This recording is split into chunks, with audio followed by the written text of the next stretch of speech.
가정 내에서 발생하게 되는 가정폭력 얘기를 좀 해보려고 해요. 가정폭력이라고 하면은 그냥 또 많은 분들이 그냥 신체적으로 폭행하는 거 이 정도만 생각하실 수 있는데 실제로 가정폭력의 범주는 이런 신체적인 폭력뿐만 아니라 상대의 일상을 아주 통제하려 들거나 아니면 뭐 지속적으로 괴롭힌다거나 아니면 경제적으로 아주 고립시킨다든지 이런 모든 것들을 사실 다 아우르는 개념이에요. 근데 이 가정폭력 중에 가장 이제 잔혹하고 이제 안타까운 경우가 살인까지 이제 이르렀을 때가 이제 가장 문제가 되죠. 보통 이것을 이렇게 부부 사이는 보통 영촌이라고 많이 얘기를 하잖아요. 예, 촌수가 없고 영촌 살인 이렇게 많이 표현을 합니다. 요즘 이게 좀 문제가 되죠. 사회적인 문제도 있는데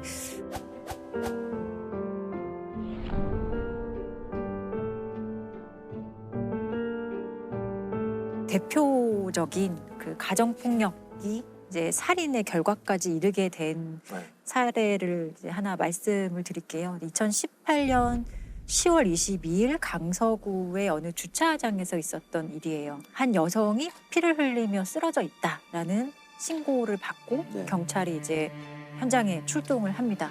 새벽 시간 아파트 주차장에서 40대 여성이 흉기에 맞아 숨졌습니다. 경찰은 이 여성의 전 남편을 용의자로 보고 있습니다. 이 여성과 이미 4년 전에 이혼한 전 남편이 가해자였던 거예요.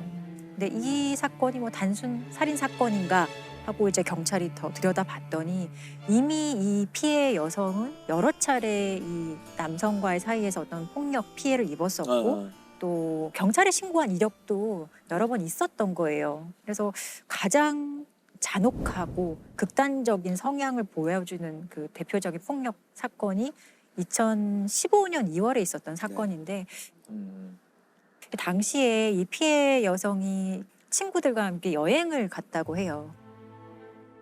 근데 이 여행 가는 것을 가해자가 되게 못마땅해 했고 여행에서 돌아오는 피해자를 기다렸다가 주차장으로 끌고 가서 아주 막 잔인하게 폭행을 해요. 근데 여기서 멈추지 않고 이 가해자는 어떤 행동을 하냐면 피해 여성의 언니와 그리고 딸들에게 연락을 해요. 문자로 좋은 구경 있으니까 집으로 와라 라고 해요. 그래서 완전 참혹하게 맞은 엄마의 모습을 그대로 보여주는 거예요. 정말 얼굴에 주름 질 곳이 없을 정도로 맞아서 퉁퉁 부어있는 상태였어요. 아빠의 흥분을 가라앉히기 위해 매달려서 빌고 빌었지만 흉기를 들고 위협까지 하는 상태였어요. 그게 몇 시간 동안 지속되다 보니까 제가 참다 못해서 경찰에 신고를 했고요. 그래서 실제로 이 경찰이 출동을 해서 가해자가 경찰서에 갔다가 2시간 만에 다시 집으로 와요. 이 아빠가. 어떤 조치가 내려지긴 했나요?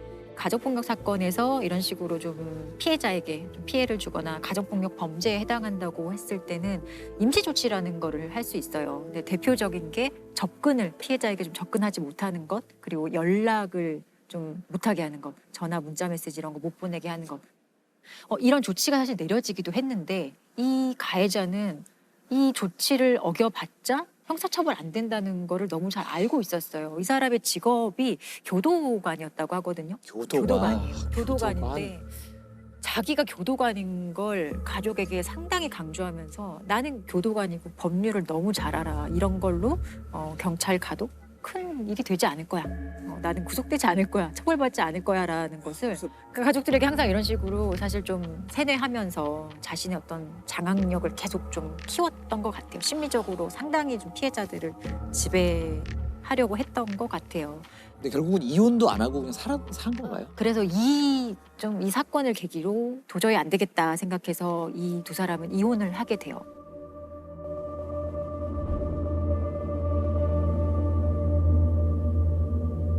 그런데 이혼을 하고 나서도 이 사람의 괴롭힘과 협박과 스토킹은 사실 계속 지속이 돼요. 사실 피해자가 여러 번 주거지를 바꾸고요. 전화번호도 바꾸고 중간에 딸들과 떨어져 살기도 하고 자신 나름대로 가해자로부터 벗어나기 위해서 정말 노력을 하는데 이 가해자가 여기서 멈추지 않고 흥신소를 통해서 이 여성이 어디로 이사 갔는지 정보를 캐고 정보를 확인하고 또 그 집을 찾아가고 협박하기를 반복하고 급기야는 피해자의 그 차량에 위치 추적 장치를 부착을 해요. 그래서 동선을 완벽하게 파악을 하는 거죠. 그 파악한 정보를 가지고 새벽 한 4시 45분경에 수영장을 가기 위해서 집으로 나온 피해자를 잔혹하게 살해를 한 거죠.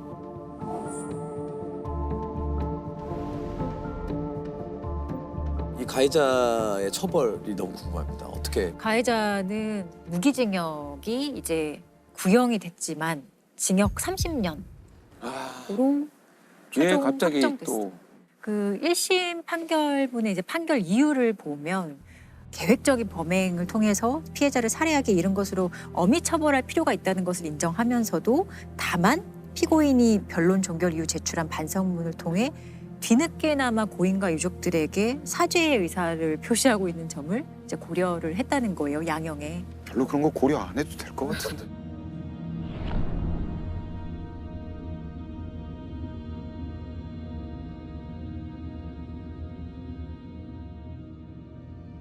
이게 기억이 나는 게 딸이 사형을 요구를 하면서 청와대 국민 게시판에 아마 올렸었죠. 그 얘기하니까 기억납니다. 예, 그래서 굉장히 공분을 많이 일으켰고 10월 22일 날 이 사건이 발생했었는데 그 다음 날 딸이 우리 아빠를 사형시켜 달라는 취지로 국민청원을 올렸어요. 어,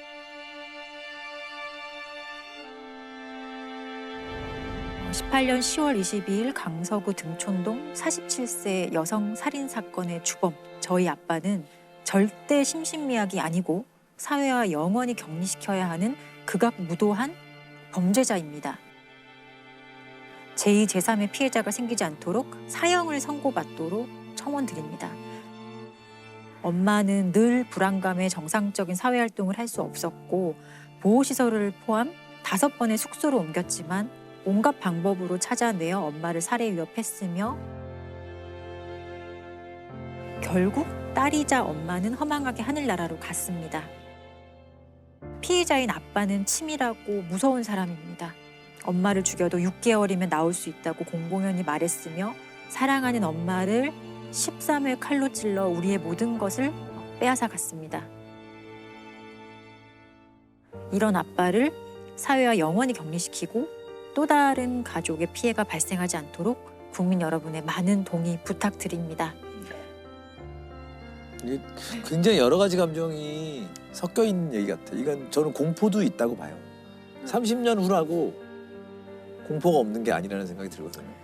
읽으면서 굉장히 그때 공감을 했었고 주변 사람들 네. 다 보면서 이건 좀 사형을 좀 시켰으면 좋겠다는 마음이 막 일어났고 딸들은 신상 공개까지 원했다 그래요. 근데 이 사건은 신상 공개가 안 됐어요. 딸들이 그래서 인터넷 커뮤니티에 이 사람이 우리 아빠고 엄마를 죽인 살인자다라고 하면서 아빠의 신상과 사진 2장을 올려서 딸들이 아빠의 신상을 공개하는 상황이 이제 일어나게 되는 거예요.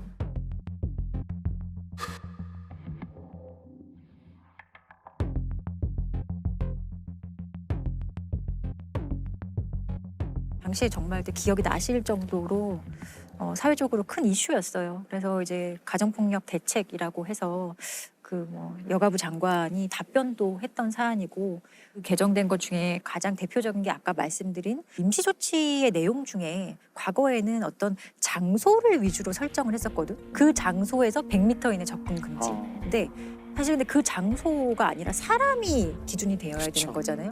이 사건을 계기로 법률이 개정되면서 그런 것도 좀 바뀌고 이 임시조치를 이행하지 않았을 때 2년의 징역까지 최대로 선고될 수 있도록 조금 더 강화가 되기는 했습니다.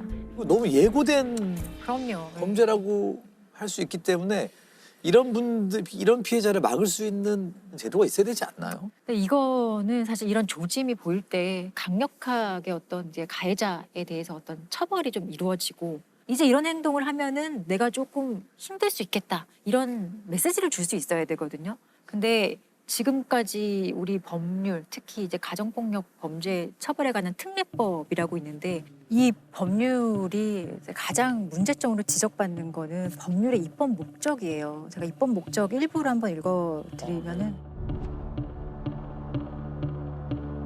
이 법은 가정폭력 범죄로 파괴된 가정의 평화와 안정을 회복하고 건강한 가정을 육성함을 목적으로 한다. 이 법률이 97년도에 제정이 되었어요. 근데 그 당시에 가정폭력 문제는 정말 사소한 문제로 취급이 됐고 가정 내에서 맞아요. 일어나는 일이기 때문에 국가가 개입해서는 안 된다. 이 법률이 정말 관심 있는 거는 피해자도 가해자도 아니에요. 가정 유지예요. 오로지 가정은 유지되어야 돼. 이 가정 유지 이데올로기에 갇혀서 깨어진 가정을 회복해야 한다라고 하고 있잖아요. 근데 이 깨어진 어떤 도자기 같은 거예요. 그 도자기를 유리 조각 하나하나 붙인다고 해도 원래의 도자기가 되는 게 아니잖아요. 강요하는 거죠, 예. 사실은. 그래서 이 입법 목적이 2011년에 조금 개정이 돼요. 어떻게 개정이 되냐? 그대로 있어요. 그대로 있고 뒤에 피해자와 가족 구성원의 인권을 보호함을 목적으로 한다가 이제 추가로 들어오긴 합니다. 문제가 지적을 예. 많이 했군요, 사람들이. 그렇지만 여전히 이 법률은 사실 국가가 가해자를 좀 엄정히 처벌해야 될 역할을 피해자에게 약간 떠넘기는 거예요. 피해자의 의견을 존중한다. 피해자의 의사, 뭐 처벌 원하지 않는다. 그러면은 뭔가 처벌하지 못하도록 하는 이런 법률적인 근거가 오히려 가해자들에게 또 때려도 되겠네라는 잘못된 학습 효과만 지금 주고 있는 상황인 것이고 그 상황에서 피해자는 어떤 생각을 하느냐. 그냥 나만 지금 참으면 우리 가족이 유지될 수 있어 생각하고 그래 이번 한 번만 하면서 폭력의 강도는 높아져도 그냥 처벌 원하지 않습니다. 이런 식으로 말을 해서 사건이 종결되는 경우가 태반입니다. 실제로. 실제로 이런 게 누가 밖에서 그냥 누가 계속 저를 지속적으로 이렇게 때려요. 그리고 그 강도가 점점 세지고 제가 상처를 입고 병원에 갈 정도가 되면 그 사람은 반드시 처벌받아요. 그렇죠. 네, 근데 맞습니다. 이게 가정 내에서 일어났다 하면 그 사람은 처벌받지 않고 오히려 조금 더 교정해보렴 하고 면죄부를 주는 그런 되게 모순적인 상황이 발생을 하는데 이게 2022년도에도 얼마나 사람들이 이해할 수 있을지 지금의 사람들이 가지는 그 폭력에 대한 그 인식이 과거와 같을지 저는 그거 아니라고 생각해요. 저는 이걸 가정폭력이라고 하는 말을 조차 바꿔야 된다는 생각을 해요. 그냥 폭력이죠. 그냥 그렇죠. 폭력이에요. 폭력이에요. 강력 맞아요. 폭력이에요. 네. 그냥 강력 오히려 범죄. 가정이기 때문에 더한 폭력 아닌가요? 가중 처벌이 필요한 강력 범죄라고 봐야 돼요. 이 범죄는 점점 늘고 있나요? 사실 이게 늘고 있는 거는 맞아요. 그런데 애초에 신고되는 비율이 너무 적어요. 2016년 실태조사 기준에 따르면은 1.7% 정도가 경찰에 신고하거든요. 그러니까 정말 대부분의 사건은 99% 정도, 뭐 98% 정도의 사건은 경찰에 신고조차 되지 않고 그냥 알아서 끝나는 거죠. 이게 대표적으로 암수 범죄가 그렇죠. 많은 범죄죠. 예, 그리고 신고를 왜 안 했냐라고 물어보면 그러니까 신고해도 뭐 어쩔 수 없을 뭐 의미가 없을 맞아요. 것 같아서 다 포기하는 거예요, 하는 사실은. 분들이 되게 많아요. 그리고 실제로 어느 정도로 그럼 이게 구속률은 어느 정도인지 봤더니 2018년도에는 0.8%, 맞아요. 1%가 안 되죠. 2019년도에는 0.9%. 그 가정폭력의 시작과 과정과 극단적인 끝을 되게 잘 표현한 시가 있어요. 그 폴레트 켈리라는 이제 미국 여성이 13년간 가정폭력 피해를 입다가 탈출해서 지금은 이제 가정폭력 피해자들을 지원해주고 있는 네. 일을 하고 있는 여성인데 제목은 나는 오늘 꽃을 받았어요라는 제목의 시예요. 자, 저는 오늘 꽃을 받았어요. 우리의 결혼 기념일이라거나 무슨 다른 특별한 날이 아닌데도요. 지난밤 그는 저를 밀어붙이고는 제 목을 조르기 시작했어요. 그렇지만 그는 틀림없이 미안해할 거예요. 왜냐하면 오늘 저에게 꽃을 보냈거든요. 저는 오늘 꽃을 받았지요. 오늘은 아주 특별한 날이었어요. 바로 제 장례식장 날이었거든요. 지난밤 그는 드디어 저를 죽였어요. 저를 때려서 죽음에 이르게 했지요. 제가 좀 더 용기를 갖고 힘을 내서 그를 떠났다면 저는 아마 오늘 꽃을 받지는 않았을 거예요. 사실 되게 짧은 시인데 여기에 가정폭력의 뭐 어떤 특징과 그렇죠. 네. 양상과 다 드러나 있는 시예요. 마지막 공포가 너무 안타깝네요. 네. 결국은 자기 또 탓을 하고. 네, 자기가 그냥 받지 말 걸, 그냥 용기 내서 그냥 나갈 걸. 진짜 이 법률이 친밀한 관계에 의한 폭력, 살인, 뭐 영촌 살인 이런 거를 사실 방조한 것 같아요. 그래서 정말 이 법률에 대해서 좀 관심 가져야 돼요. 이게 지금 제대로 되고 있는지. 법이 보호해 드려야 될 분들이잖아요. 가정폭력 피해자분들. 뭐 이런 너무 것들까지 안타까운 해야 되니 얘기들을. 참 네. 답답하네요. 네, 그렇습니다.